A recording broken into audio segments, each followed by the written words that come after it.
আবু তালিব একজন কাফের হয়ে একদিন বলতেছে, মুহাম্মদ শোনো, যেদিন তোমার জন্ম হলো সেই জন্মের একদিন কি দুদিন পর আমি চাঁদের রাত্রিতে আমি তোমার ঘরের মধ্যে ঢুকলাম। তোমার মা তোমাকে ঘর থেকে ঘরের মধ্যে না রেখে তোমাকে চাঁদনি আকাশের নিচে শুয়ে রেখেছে।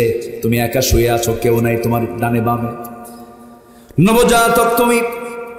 আমি আবু তালিব তোমাকে দেখতে এসে তোমাকে একাকী পেয়ে গেলাম। তুমি দেখি চাঁদের দিকে চেয়ে আসো, তুমি যখন ডান দিকে তাকাও চাঁদটা ডান দিকে লাফ মারে।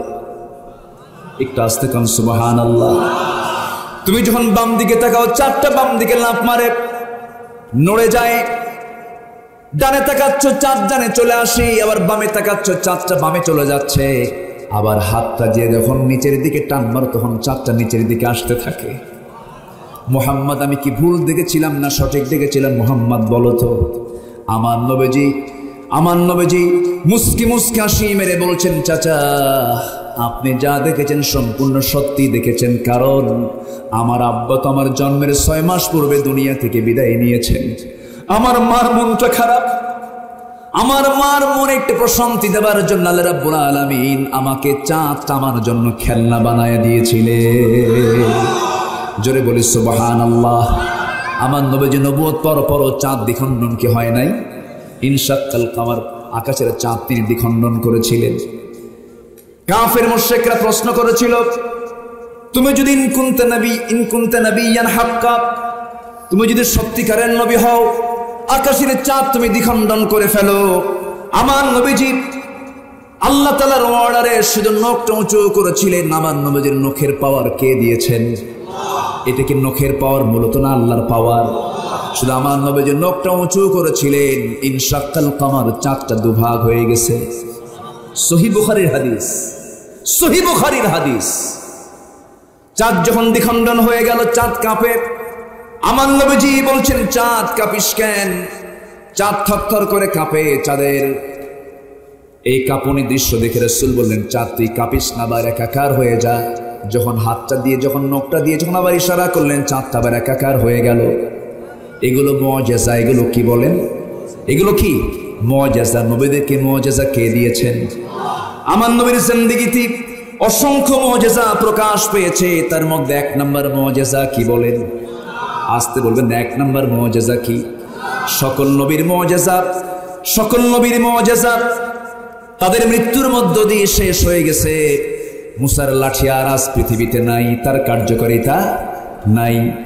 অনেক পয়গম্বরের মুআজিজা মৃত্যুর সঙ্গে সঙ্গে শেষ হয়ে গেছে, কিন্তু আমার নবীর মুআজিজা এমন একটা শ্রেষ্ঠ মুআজিজা কোরআন আজও আছে কিয়ামত পর্যন্ত। কেন?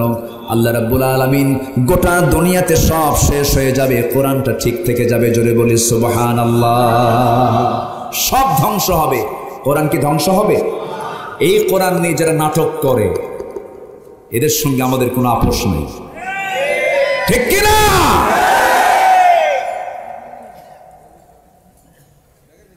সম্মানিত ভাইয়েরা, কি কোনো অসুবিধা?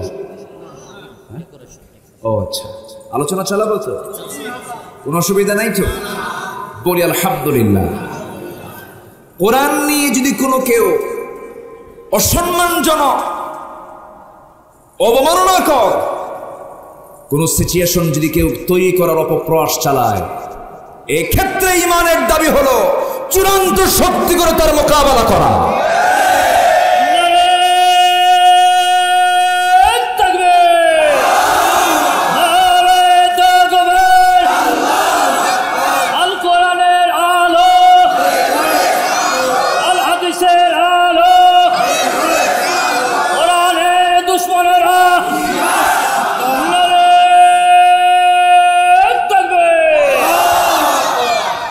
আমরা কার নাম নিলাম? আরো জোরে। এই স্লোগান অনেকের সহ্য হয় না, আছে না? আছে না? এরকম আছে না? বলেন। আচ্ছা, সহ্য হয় না কার জানেন? যার নামাজ নেই। নামাজে এই স্লোগান আছে না নাই? আল্লাহু আকবার আছে না নাই? রুকুতে কি? সেজদায় কি? সেজদা থেকে উঠতে কি? আচ্ছা, বাচ্চা যখন জন্ম নেয় তখন কি? হ্যাঁ, আচ্ছা, যখন মরে জানাজা তখনও কয় তাকবীর? তখনও কি বলেন? তাহলে জন্মে, মৃত্যুতে, নামাজে, সকল কাজে আল্লাহু আকবার। কোন প্রাণী জব করছে? আরো জোরে। তাহলে সব জায়গায় আল্লাহু আকবার লাগে, তোমার স্লোগানে আল্লাহু আকবার বিরক্ত লাগে, মুনাফিক তুমি। এখানে তোমার বড় প্রমাণ, তুমি মুনাফিক। মুনাফিক চেনার জন্য সূরা মুনাফিকুন আছে না নাই? মুনাফিকুন পড়বেন, সূরা মুনাফিক কারা সব চিনে নিবে। যাদের কাছে এই স্লোগান বিরক্ত লাগে, জুলফিকার ভাই যে স্লোগানটা দিল, যে তাকবীরটা দিল, এটা যার কাছে বিরক্ত লাগবে, মনে হবে যে না এটা আবার কি শুরু হলো, ভাববেন যে ওর মধ্যে মুনাফিকদের যে লিডার ছিল ওদের রক্ত কিছু ঢুকে দেওয়া আছে। কষ্ট হচ্ছে নাকি আপনাদের? নবীর জন্ম কোন মাসে?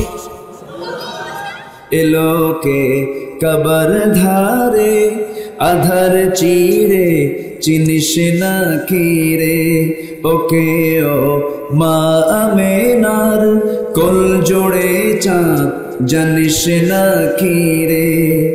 মুতালিব আজকে কেন বেহুশ হেন, বক্ষে খুশির বান বেদনার সুপ্ত ক্ষতে হাত বোলাতে, কারে আগমন সাহারার হৃদয় ভরা ঝর্ণা ধারা বইল না কি রে। এলোকে কবর ধারে আধার চিড়ে চিনিস না কি রে, ওকে ও মা আমেনার কোল জোড়ে চাঁদ জানিস না কি রে। আল্লাহু আকবার। আর জোরে আল্লাহু আকবার। আমার নবীজির জন্ম গোটা জগতের জন্য রহমত। জোরে বলে সুবহানাল্লাহ। সে রাসূলকে ভালোবাসার প্রয়োজন আছে না নাই? নিজের জীবনের চাইতে কম, বইয়ের চাইতে কম, ছেলের চাইতে কম, সন্তানের চাইতে কম, সকল মহব্বতের চাইতে আমার রাসূলকে মহব্বত করতে হবে। কম না বেশি? তার চাইতে বেশি কাকে? আল্লাহকে। তাহলে ভালোবাসার লেভেলগুলো কে করে দিয়েছেন? এক নাম্বার কে? নাম্বার 2 মুহাম্মদ সাল্লাল্লাহু। 3 নাম্বার কে? বউ। হ্যাঁ জি, ফাইন, বলি আলহামদুলিল্লাহ। পিতা মাতা যদি ওয়াইন জাহাদাকা আলা কি আন তুশরিকা বিহি মা লাইসা লাকা বিহি ইলমুন ফালা তুতিউহুমা ওয়া সাহিবুহুমা ফিদ দুনিয়া মারুফা। তোমার পিতা মাতা যদি তোমাকে শিরকের দিকে ঠেলে দেয় তখন কি আনুগত্য করা যাবে?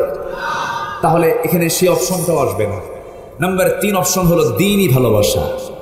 কি ভালোবাসা বলেন? আমরা এখানে কি ভালোবাসা নিয়ে আছি? আমাদের সম্পর্ক কিসের সম্পর্ক? দ্বীনের সম্পর্ক। কিসের সম্পর্ক? দ্বীনের সম্পর্ক। কাউকে ভালোবাসবো কার জন্য? কাউকে ভালোবাসবো না কার জন্য? কারোর সঙ্গে শত্রুতা করবো কার জন্য? কাউকে দান করব কার জন্য? কাউকে দান করব না কার জন্য? আল্লাহর জন্য। জি আলহামদুলিল্লাহ। থাকুক। সম্মানিত ভাইরা, আজকে ঘড়ি তো খুব দ্রুত ঘুরতেছে, আমি তো পয়েন্টে যেতে পারিনি এখন। 19 কাজের সফলতা। কত কাজের সফলতা? একটাও কি বলছি আমি? লস নাই। কয় কাজে চলতেছে? কয় নাম্বার? আরো কয়টা আছে? 2টা আছে। বলি ইনশাআল্লাহ আজকে হবে, আলোচনা হবে 1.5 ঘন্টা পরে আলোচনা হবে, দেখা যাক। বলি আলহামদুলিল্লাহ। খুব ভালো মানুষ, সবাই বসেন। জি, কোনো টেনশন নাই, ফজর পর্যন্ত আছে আমরা। জি খুব ভালো। জি না, এটা পড়ে। জি, কষ্ট পাচ্ছেন আপনারা? এখান থেকে কে ওঠে নাকি? কোনো বসেন বসে উল্টে গেল,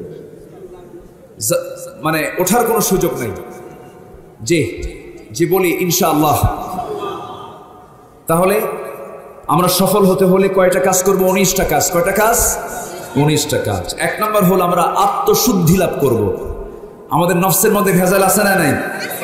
নফস কি ভালো কিছু চায় না খারাপ কিছু চায়? জমির আইল ঠিক রাখতে চায় না একটু ঘুরাতে চায়? বলেন তো।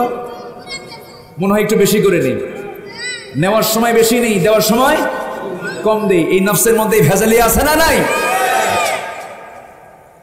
আমার ভাইয়েরা, সাফল্য যদি আমরা অর্জন করতে চাই, 19টা কাজ আমরা করে যাব। আজকে যদি সময় পেয়ে যায় একটা একটা করে আমি বলার চেষ্টা করছি। এর মধ্যে 1 নম্বর হলো আমরা নফসের শুদ্ধতা নিয়ে আসবো, তাসকিয়াতুন নফস নিয়ে আসবো। আল্লাহ রাব্বুল আলামিন বলছেন কোন ব্যক্তি প্রকৃত সফল কাম, قد أفلح من تزكى وذكر اسم ربه فصلى قد أفلح من زكاها وقد خاب من دساها জোরে বলুন আল্লাহু আকবার। নফসকে ঠিক রাখলে পরে সব ঠিক হয়ে যাবে। নফসকে যদি আমরা বেঠিক রেখে ফেলি সব আমাদের শেষ হয়ে যাবে। এই জন্য নফসের ট্রিটমেন্ট সবার আগে না সবার পরে? আমাদের অসুখ হলে পরে ডাক্তারের কাছে চলে যাই, তিনি জ্বরের ওষুধ দিয়ে দিলেন, ডায়াবেটিসের ওষুধ দিয়ে দিলেন, কিন্তু নফসের এই রোগ সারার জন্য, রুহের খোরাক মেটানোর জন্য, রুহের ভিতরে যে খোরাকের প্রয়োজন হয়, রুহের খোরাক মেটাবে কোন কিতাব বলেন? আসতে বলেন কোন কিতাব? আজকে আমরা এখানে কিসের খোরাক নিতে এসেছি? রুহের খোরাক কিসের বলেন? বলেন রুহের খোরাক কি দিয়া? কোরআন দিয়ে আমরা মেটাতে এসেছি। আমার ভাইয়েরা, নফসকে কখনো পাত্তা দেওয়া যাবে না, কারণ ইন্নান নাফসা লাআম্মারাহ, নফস মানুষকে খারাপ কাজের দিকে নিয়ে যায়, ঠেলে নিয়ে চলে যায়। ওমা উবাররিউ নাফসি ইন্নান নাফসা লাআম্মারাহ। ইউসুফ আলাইহিস সালাতু ওয়াস সালাম আল্লাহর পয়গম্বর হওয়ার পরেও তিনি বলেছিলেন আমি নিজেকে নির্দোষ মনে করি না। জুলাইখার সুন্দর রূপ আমার সামনে যখন ডিসপ্লে করলো, 12টা দরজা লাগায় দিয়া যখন আমার ঘরের মধ্যে আমাকে উঠালো, তার ঘরের মধ্যে উঠায় নিয়া তার যৌবনের সমস্ত কিছু যখন আমার সঙ্গে ডিসপ্লে করলো, আমার সামনে যখন সে ফুটে তুললো, আমি বারবার নিচের দিকে তাকাই। পর্দার দরকার পুরুষেরও, পর্দার দরকার নারীরও, কারণ চোখের হেফাজত করবেন নারীও এবং পুরুষ। বরং আল্লাহ রাব্বুল আলামিন চোখের হেফাজত করতে বলেছেন আগে নারীকে না আগে পুরুষকে? আগে পুরুষ। ইয়াগুদ্দু মিন আবসারিহিম, পুরুষ তুমি আগে নিজের দৃষ্টিকে অবনত করো, নিম্নগামী করো। সাইয়েদানা ইউসুফ আলাইহিস সালাতু ওয়াস সালাম আল্লাহর পয়গম্বর, সবচেয়ে সুন্দর সুরত করে, নবীদের মধ্যে সবচেয়ে সুন্দর সুরত করে ইউসুফ আলাইহিস সালাতু ওয়াস সালামকে আল্লাহ পাক দুনিয়াতে পাঠিয়েছেন। সুন্দর চেহারাই তার জন্য ফিতনা হয়ে গেছে, ঠিক কি না? ইউসুফের সুন্দর চেহারা তার জন্য পরীক্ষার কারণ হয়ে গেছে। এত সুন্দর চেহারার ইউসুফ আলাইহিস সালাতু ওয়াস সালাম ছিলেন, জুলাইখা তার জন্য পাগলি হয়ে গেল। সবাই বলছে জুলাইখা তুমি কি এমন যুবক যার জন্য তুমি পাগলি হয়ে গেছো? কোরআন সাক্ষী, কত সুন্দর কথা। কেন তুমি পাগলি হয়ে গেলে? কি হয়েছে? কি তার ভিতরে রূপ আছে? জুলাইখা বলতেছি তার মধ্যে কেমন রূপ আছে আমি তোমাদের সামনে একবার করে দেখিয়ে নিয়ে যাব, তোমরা দেখবে তাকে শুধু একটা বার। সেই সময় করলো কি টেকনিক করে, হাতের মধ্যে একটা করে বটি, একটা করে লেবু দেওয়া হলো, সেই লেবুটা কাটার জন্য দেওয়া হলো। সেই সময় ইউসুফ আলাইহিস সালামকে তাদের সামনে দিয়ে যখন নিয়ে যাওয়া হলো, সেই লেবু কাটতে কাটতে তার চেহারার দিকে যখন তাকিয়েছে ওই সমস্ত নারীরা, তারা তাদের হাত লেবু কাটতে গিয়ে হাত পর্যন্ত কেটে ফেলেছিল, তবুও তারা তার দর্শন থেকে তারা নিজেকে নিচে নিম্নের দিকে নিয়ে আসতে পারে নাই। হাত যখন কেটে গেছে, জুলাইখা বলতেছে লেবু কাটতে না হাত কাটলা কেন? সেই সময় বলতেছে ওই সমস্ত নারীরা সারা জীবন বহু পুরুষ দেখেছে, এমন সুন্দর পুরুষ আমাদের জীবনে কখনো চোখের সামনে পড়ে নাই। আম্মা জান আয়েশা বলেন ওই সমস্ত নারীরা যদি একটাবার আমার নবীর দিকে তাকাতে পারত, তাহলে তারা তাদের হাত কেন কলিজা কেটে ফেলতো, তবু তারা টের পেত না। তাহলে আমার নবী আরো সুন্দর কম না বেশি? আমার নবীর সৌন্দর্য আরো কম না বেশি? সবাইকে রাসূলকে দেখতে চান নাকি? সবাইকে রাসূলকে দেখতে চান নাকি? সবাই দেখতে চান? দেখবেন কোথায়? বাস্তবে না স্বপ্নে? বলেন বাস্তবে না স্বপ্নে? স্বপ্নে তো আমরা অনেক কিছুই দেখি, এই দুনিয়াতে তার বাস্তবে দেখা সম্ভব না, কিন্তু স্বপ্নে দেখার সুযোগ আছে না নাই? আছে না? স্বপ্নে তো অনেক কিছুই দেখি। রাজার মেয়েকে বিয়ে করে রাজা হয়ে গেছে, আছে না নাই? হয়ে গেছে।